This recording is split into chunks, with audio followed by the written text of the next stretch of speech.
Steve Mariucci from the Northern Michigan joining me here on the Rich Eisen Show. I just said that Jason Garrett should be Coach of the Year as of right now. Who would you name Coach of the Year if I gave you that opportunity? Did you see him on Prime last night? Garrett, and I missed that. Mooch, how do you stay up that late? Well, I didn't.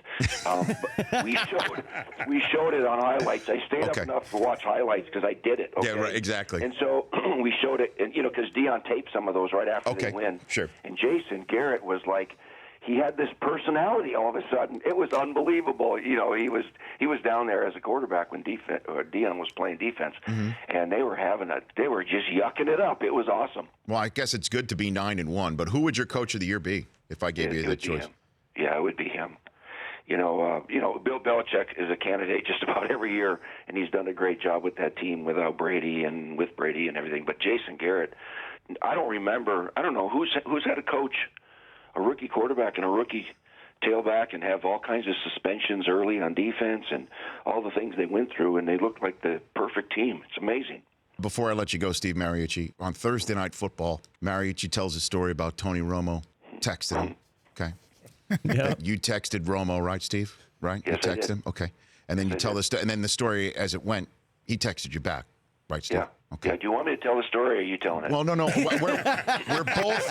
We're both telling it in a way, okay? Because you started it, and then I kind of finished it. So go ahead. Yeah. You start it, Steve. Go ahead. You start it. Well, I think we all saw Tony Romo's concession speech, right? Yes. Good calling at that. Well, but yes. It was great. I told him, fans around the country really, really learn to appreciate who you really are. But anyway, I didn't have his number for some reason. I had the wrong number, so I texted Kurt Warner. For those of you who are listening, Kurt Warner, and he texted me back with Tony's contact. He goes, "I got this from Michael Irvin." And I tried it, though, and I don't know if it's the right one because I tried it and never texted me back. So, so I texted him, and he texted me back, and then, as the story goes, you texted him. Well, no, the story goes is you then told us this part in the green room of Thursday Night Football after halftime in Carolina. Yeah. And you're like, hey, but I got the number from Kurt Warner, and he never texted him back. And Irvin starts laughing, and I'm like, well, he texted you back, right, Mike? He starts laughing. He did.